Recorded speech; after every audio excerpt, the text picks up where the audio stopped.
চারটি পদ্ধতিতে মৃত বাবা মায়ের খেদমত করা যায়। অনেক সন্তান আছে যখন বাবা মা দুনিয়াতে বেঁচে ছিল তখন বাবা মার সাথে ভালো ব্যবহার করে নাই, বাবা মাকে কষ্ট দিয়েছে, বিভিন্ন সময় বাবা মাকে আঘাত করেছে, কিন্তু এখন যখন বাবা মা দুনিয়া থেকে বিদায় নিয়েছে তখন সে বাবা মার কষ্ট বুঝতে পারছে। এখন সে মনে মনে উপলব্ধি করতে পারছে, আহা আমি আমার বাবা মাকে ওই দিন কষ্ট দিয়ে ফেলেছিলাম। আপনি চারটি পদ্ধতিতে যদি আপনার বাবা মা দুনিয়া থেকে বিদায়ও নেয় তারপর আপনি খেদমত করতে পারবেন।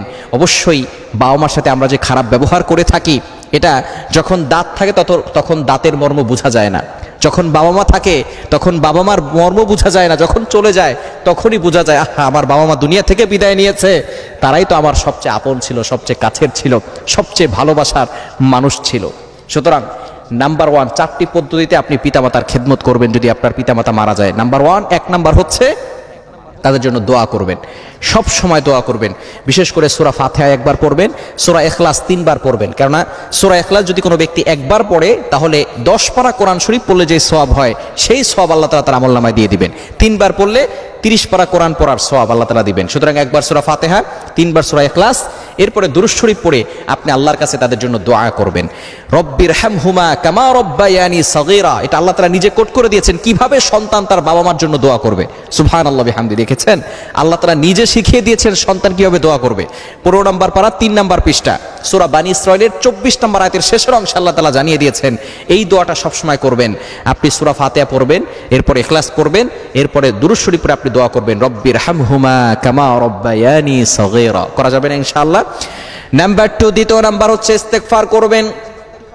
অনেকে আছে ইস্তেগফার করতে চায় না, আপনি বাবা মার ব্যাপারে ইস্তেগফার করবেন, ক্ষমা প্রার্থনা করবেন। আপনি আল্লাহর কাছে যখনই দোয়া করবেন তখনই বলবেন আল্লাহ আমার বাবা মা যদি কোনো গুনাহের কাজ করে থাকে, আমার বাবা মা যদি কোনো অন্যায় কাজ করে থাকে তাহলে তাদের হয়ে আমরা ক্ষমা চাচ্ছি। আল্লাহ তুমি আমার পিতামাতার কবরখানা জান্নাতের বাগান বানিয়ে দাও। তাদের গুনাহের জন্য ক্ষমা প্রার্থনা করবেন। তাহলে 1 নাম্বার হচ্ছে দোয়া করা, নাম্বার 2, দ্বিতীয় নাম্বার হচ্ছে তাদের জন্য ক্ষমা প্রার্থনা করা, 3 নাম্বার হচ্ছে তাদের কোনো ওয়াদা থাকলে সেই ওয়াদা পূরণ করা। যদি আপনার বাবা কোনো ওয়াদা করে দিয়ে যান সেই ওয়াদা আপনি পূরণ করবেন। এটা হচ্ছে আপনি সন্তান হিসাবে আপনার দায়িত্ব, আপনার কাজ। ওয়াদা পূরণ করলে যদি ওয়াদা করে সেই ওয়াদা যদি আপনি পূরণ না করেন তাহলে হতে পারে এই ওয়াদার কারণে আল্লাহ পাক রব্বুল আলামিন তাকে একটু আযাব দিতে পারেন। যদি আপনি ওয়াদাটা পূরণ করে দেন তাহলে এটা সাথে সাথে আপনার বাবার কবরে চলে যাবে, আপনার মায়ের কবরে চলে যাবে এবং আল্লাহ পাক রব্বুল আলামিন আপনার পিতামাতার কবরখানা জান্নাতের বাগান বানিয়ে দিবেন। বিশেষ করে ডোনেশন করবেন, দান করবেন। বাবা মায়ের নামে আপনি মসজিদ করে দিতে পারেন, তাদের নামে মাদ্রাসা করে দিতে পারেন, সদকায়ে জারিয়া হিসেবে রাস্তা করে দিতে পারেন, মানুষের পানি খাওয়ার জন্য ব্যবস্থাপনা করে দিতে পারেন। এটা হচ্ছে তাদের কবরে চলে যাবে। নেক আমল আপনি যতটুকু পারবেন তাদের জন্য করার চেষ্টা করবেন। 4 নাম্বার হচ্ছে বাবার যদি কোনো বন্ধু থাকে আর মায়ের যদি কোনো বান্ধবী থাকে তাদেরকে রেসপেক্ট করবেন, তাদের সাথে সৎ ব্যবহার করবেন, তাদের সাথে সুন্দর আচরণ করবেন, তাদেরকে মাঝে মধ্যে খাওয়াবেন।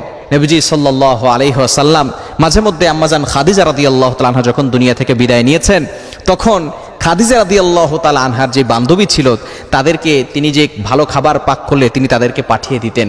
সুতরাং আপনিও আপনার বাবা মা যদি দুনিয়া থেকে বিদায় নেয় তাহলে তাদেরকে ভালোবাসার জন্য, তাদের খেদমত করার জন্য তাদের যে বন্ধু আছে, আপনার মায়ের যে বান্ধবী আছে তাদের সাথে ভালো ব্যবহার করবেন, সুন্দর ব্যবহার করবেন। আপনার খালাদের সাথে ভালো ব্যবহার করবেন।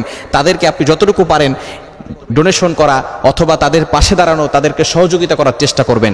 ইনশাআল্লাহ এই 4টি পদ্ধতি যে আপনি দুনিয়ার ভিতরে আপনার বাবা মা দুনিয়া থেকে বিদায় নিলেও তাদের খেদমত করতে পারবেন। আল্লাহ তাআলা আমাদের সকলকে যাদের পিতামাতা দুনিয়া থেকে বিদায় নিয়েছে তাদের প্রত্যেকটা পিতামাতার কবরখানা জান্নাতের বাগান বানিয়ে দেন এবং যাদের পিতামাতা দুনিয়াতে বেঁচে আছে আল্লাহ তাআলা তাদের সকলকে সুস্থতার সাথে নেক হায়াত দান করে দেন।